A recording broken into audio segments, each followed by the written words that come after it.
Hello, everybody. Welcome back to my channel. This is Donovan. Um, I just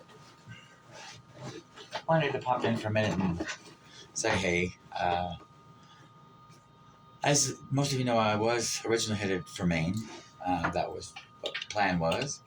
But about the time I was ready to leave, I get a call from a friend of mine. Well, a text actually. He's like, "Hey, how set are you going to Maine?" I got thinking, well, why? What's going on? Well, I was offered a killer job, and it was closer to home. It was so. And don't get me wrong, I was dying to. I was really excited to go to Maine. One likes fresh seafood. My cousin's there, and I just love her to death.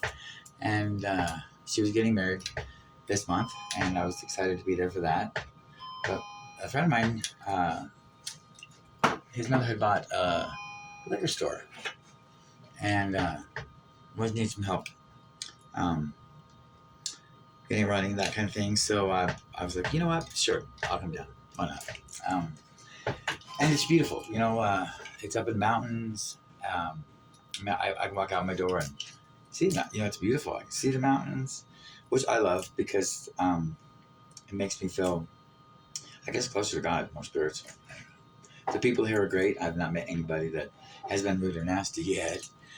And God help their soul when I do. But anyway, the people I work with are great.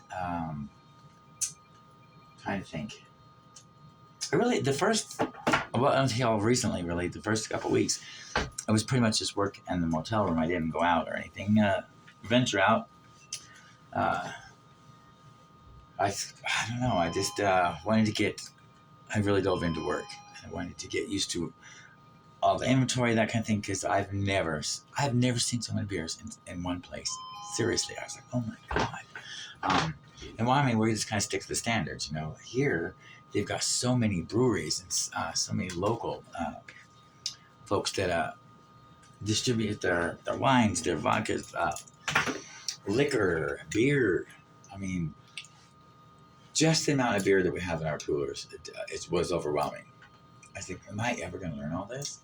Or where all this goes, or where to find it? I think I showed you in an earlier video, kind of what, where we keep things, that kind of thing. And it's all very nicely done. We've been putting up new shelves. That's been kind of a pain because, they're just a pain to put together. Like, if I never see another one of those shelves, it would be too soon.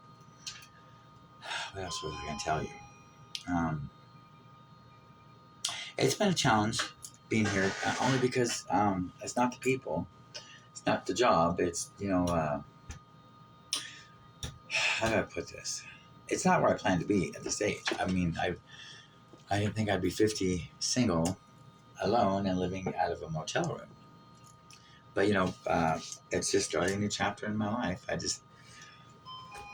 I don't like starting over. I think it was what it is. So there for the first week or two, it was rather depressing. I mean, I liked meeting new people and I liked the area and stuff, but I was just like, this is not where I wanted to be at 50. This is not where I want to be in my life right now. But, God doesn't open a door or doesn't close the door without opening a window. And He's given me a huge opportunity here, so I'm going to run with it and just put the rest out of my head. Part of the reason I moved out of Wyoming was to heal, because I didn't feel like I could heal while I was at home. Too many memories, too many ghosts. And the house I was living in, was the house that we shared, so that was making things much worse.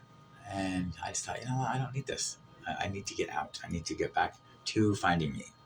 I allowed some family to take advantage of me in a major way, and I kind of set myself up there.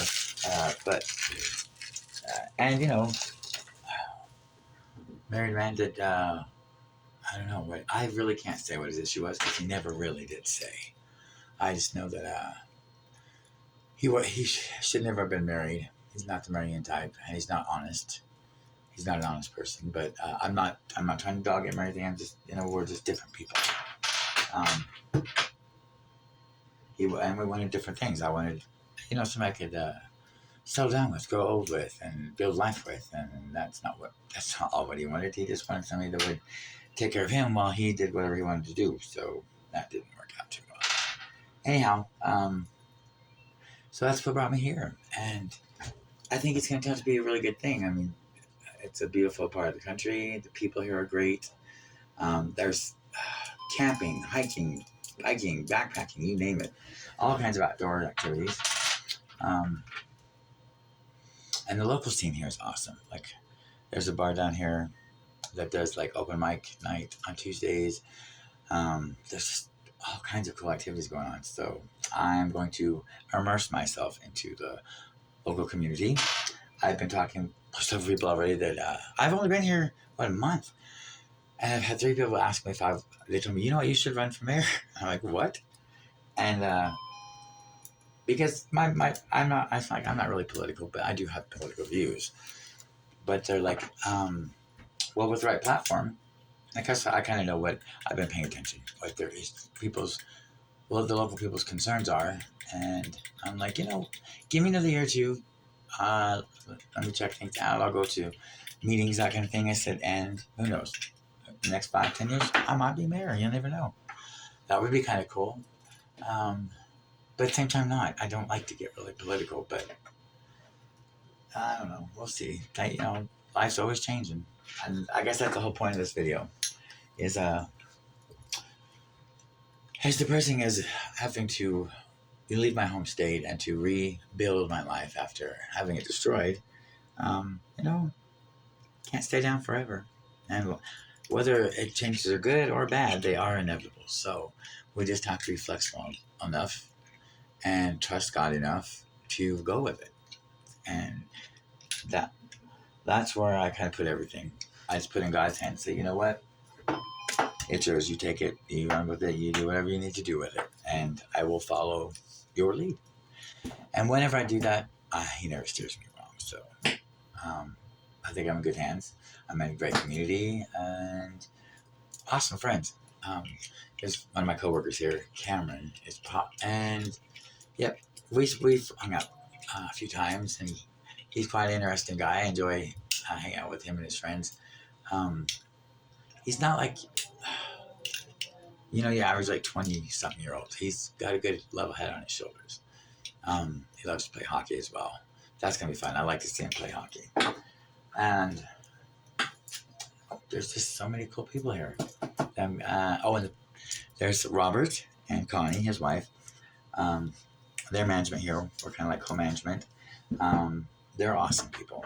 If you ever get a chance to meet them, maybe I'll get them on video one day for you, because like I said, they're really great people. They're the kind that, like when I first got here, I didn't have the money that I was hoping to have because people didn't follow through with buying stuff that they were supposed to, or how that goes. Anyway, but I was doing fine. But Robert comes up to me one day and he hands me a $100 bill. He says, "Here, do you need some cash? You just pay it back whenever you can." And I'm like, "I appreciate that, but no, I don't need it. But if I do, I will ask." But that's the kind of people that are here.